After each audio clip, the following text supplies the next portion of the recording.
saw the Boogeyman. It was really scary to me. I liked it. Great.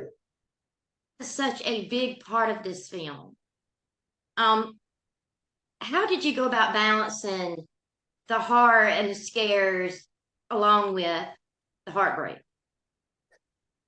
I think one of the things we were trying to do throughout the whole movie, and one of the things that all great horror movies do is try and make them feel one and the same. Like I didn't want it to feel like we were doing scare, emotional scene, scare, emotional scene. It was about kind of like tying the feeling of the creature kind of invading this house into the feeling of malaise of the family, that the family was going through this kind of like unspoken grief that they're all dealing with.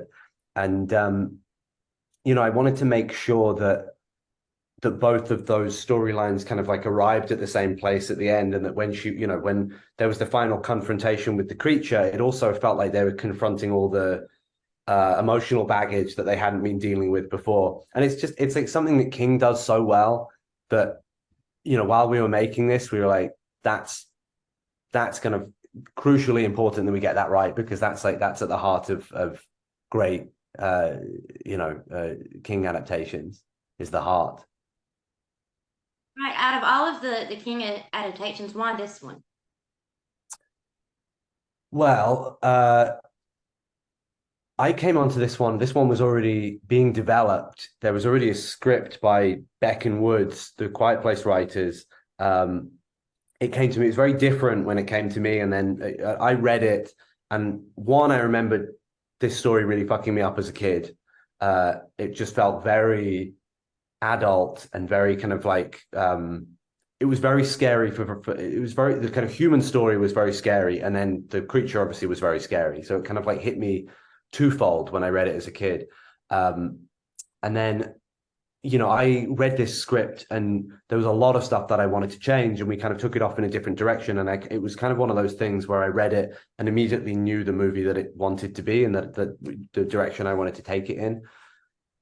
The third and most important thing is that there hasn't been a kind of definitive Boogeyman movie. It's such a great name for a movie. It's such a great character, potentially very silly, potentially very stupid. There's a version of this movie that if you do it scary and classy, it could be a classic Stephen King adaptation. It could be a classic Halloween horror movie. And so I liked the challenge of that, of doing a movie called The Boogeyman and making it just scary as hell. Right. And speaking of the Boogeyman, he's been around forever. Yeah. Um, how did you go about giving him a face, giving him a physical being, the creature design? Yeah. Well, that was an interesting thing because everyone's got a different idea of what the Boogeyman looks like and how he operates. And so, one thing I wanted to do is keep him in the shadows for most of the movie, let the audience's mind do a lot of the work. But obviously, it's a big studio movie. Ultimately, the audience is going to want to see the creature at the end, and they're going to want to face down with the creature. And so, um, I gave the designer, a kind of brief of what I wanted the creature to feel like, and I said, "You've got to start with a human body, and then you can break it, burn it, hack it to pieces, stick it back together. That's the Boogeyman. The Boogeyman has to come from our fear of our own mortality and our fear of death. And this family is going through grief. It has to represent all of that. So the creature is kind of this stretched, emaciated, bony, broken thing that still has a very human connotation to it. And then, we came up with this idea of the teeth not being teeth and actually revealing a kind of hidden aspect of the creature. And that was my way of showing you the creature, but not showing you the creature, giving you still a sense of mystery to what this thing truly is and how it operates and what's beneath the skin. Right, right.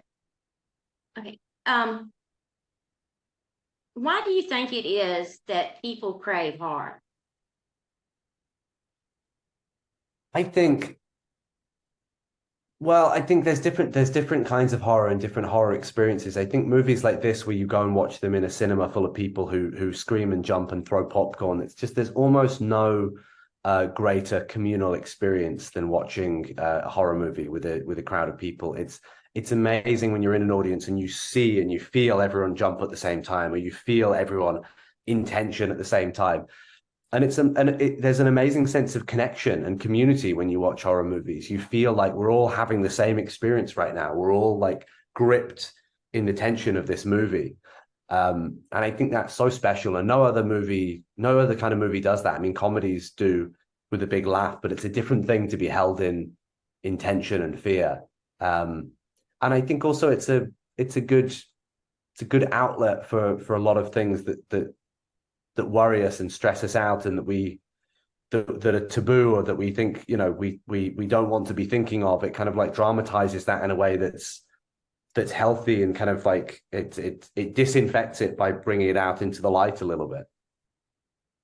Horror is therapy. Sounds good to me. Yeah, definitely my therapy. When going about casting this, what was it that made you cast the particular actors?